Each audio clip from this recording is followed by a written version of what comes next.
Well, today's question is about an obscure cartridge called the 6.5 Remington Magnum. Bet you haven't heard of that one. Well, if you have, you probably haven't seen one. Well, maybe you've even shot one. But this guy didn't. He's asking us, hey, Ron, I love your articles and YouTube channel. He's already got my vote. Hey, what's your opinion on the 6.5 Remington Magnum? Also, why did Remington chamber it in a 20-inch barrel?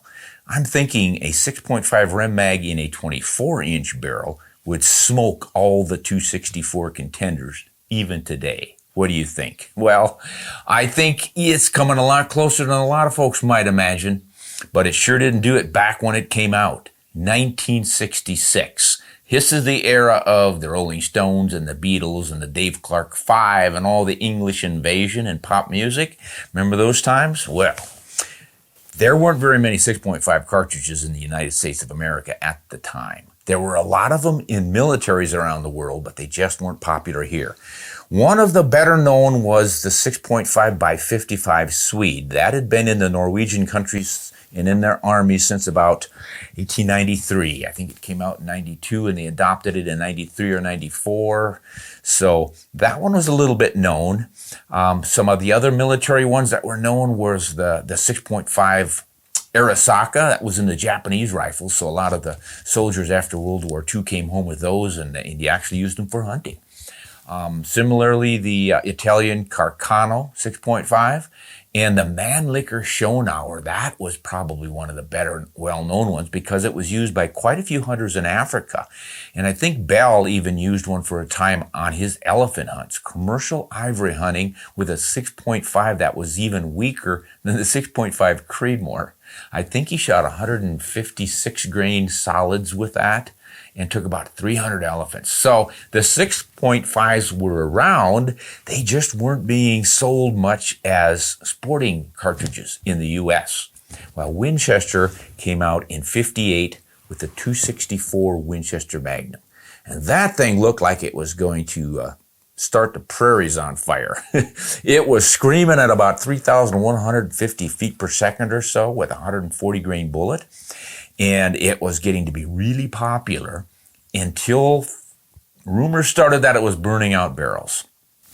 And then Winchester throttled it back to not burn out the barrels. Well, then it wasn't doing much more than the 270 Winchester. So they were kind of losing ground. And they really lost ground in 1962 when Remington came out with two things.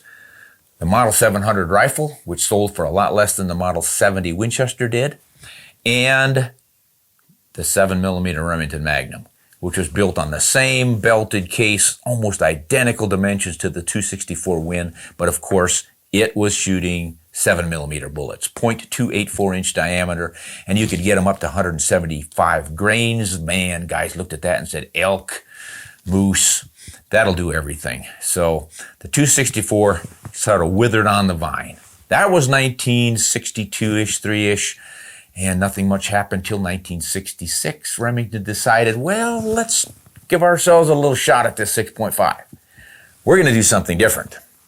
They took that belted Magnum case, the same one comes off that 375 H&H, and they shortened it to make a true short-action cartridge for their 700, Model 700 short-action rifles. Winchester didn't even have short actions back in those days.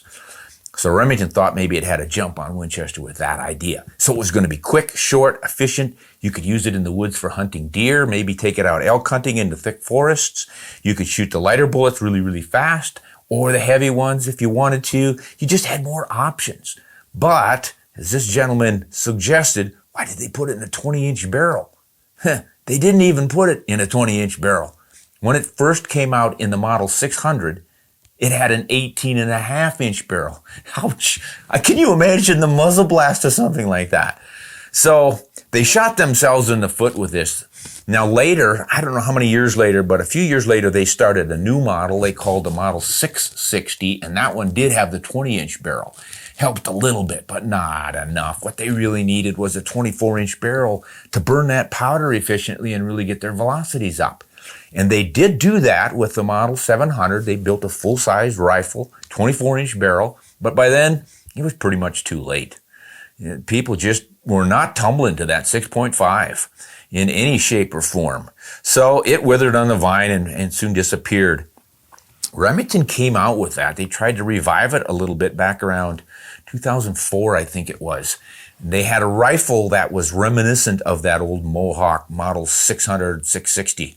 It had that big front sight.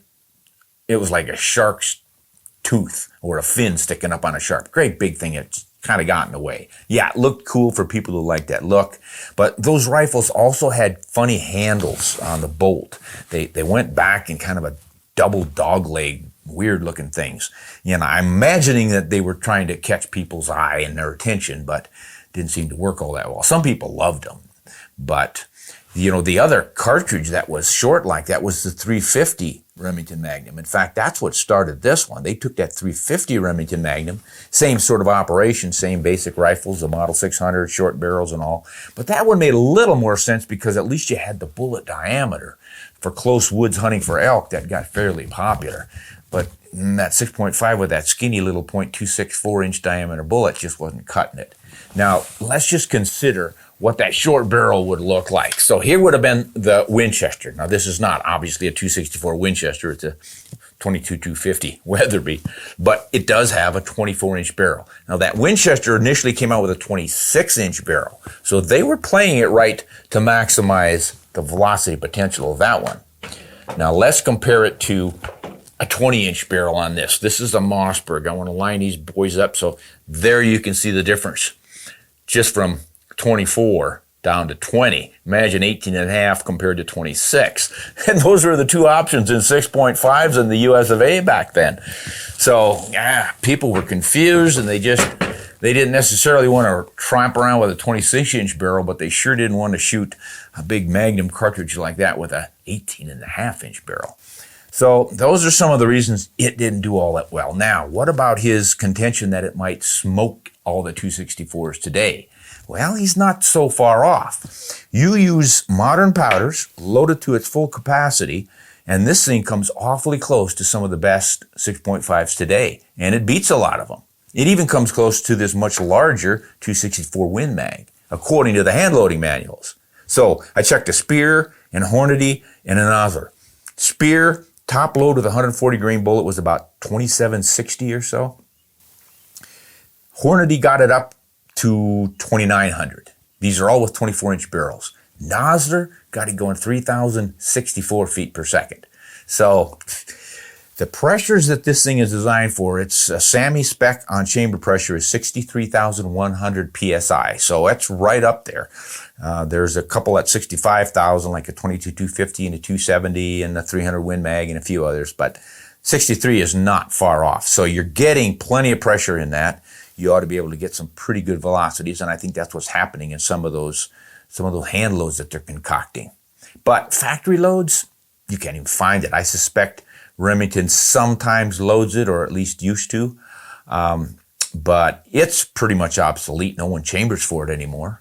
You could have a custom rifle built for it, but this day and age with the 6.5s we've got to choose from, I don't think anybody's going to do it. So it's a true short-action cartridge. It's 2.8 inches cartridge overall length. That's the same as the 308 and all that family. So here's today's Hot Shot 6.5. The 6.5 Creedmoor, and obviously it's a lot smaller. It doesn't have the diameter, doesn't have the length, but it doesn't have the recoil, it doesn't have the screaming blast out of an 18.5 inch barrel either. But the 6.5 Creedmoor people were smart enough to stick it in a full-length barrel and get some velocity out of it. So this thing is actually producing probably higher velocity than the 6.5 Rem in the old days with the same bullets. But now you can beat it with that 6.5. But what about this one? 6.5 by 284 Norma. That one came on the scene in recent years, and it was pretty popular. And as you can see, it's another short action. This one is based on the 284 Winchester. That's another cartridge from that era back in the 60s that didn't do all that well, but it was ahead of its time. Both of these were the first two short, fat Magnums. But they just didn't quite put the packages together to capture the attention of the American hunter. Well, these days, here's your big contender. This one looks so similar to the Magnum, that 6.5 Rem mag, that your eyeball immediately says, boy, I can see where this one would probably match pretty nicely. And it not only matches, but probably beats the performance of the 6.5 Rem mag. That is the 6.5 PRC. And I think this will keep the Rem from ever coming back. You're going to have a lot more options in loaded ammunition. Right now, different manufacturers are chambering their rifles for it. This is the new 6.5 Remington Magnum, the PRC, and that's going to be your short action 6.5. I think that's going to strike that middle zone. You're not going to be burning out your barrels too much like the bigger ones like the 6.5 300 Weatherby, the 26 Nosler, maybe even the 6.5 RPM from Weatherby. Those are screaming right out there, so you're probably going to have some barrel issues with that. Plus, this one is again in that short action that so many shooters like these days, and it doesn't have a belt on it like the Rem mag. So, yeah, I'm sorry, the Rem mag could match up pretty nicely with some of the 6.5 today and beat some of them, but now that we've got that PRC, I think that's the new 6.5 Remington Magnum. That's the story. Why Remington went with such goofy-looking rifles and short barrels back in those days, who knows?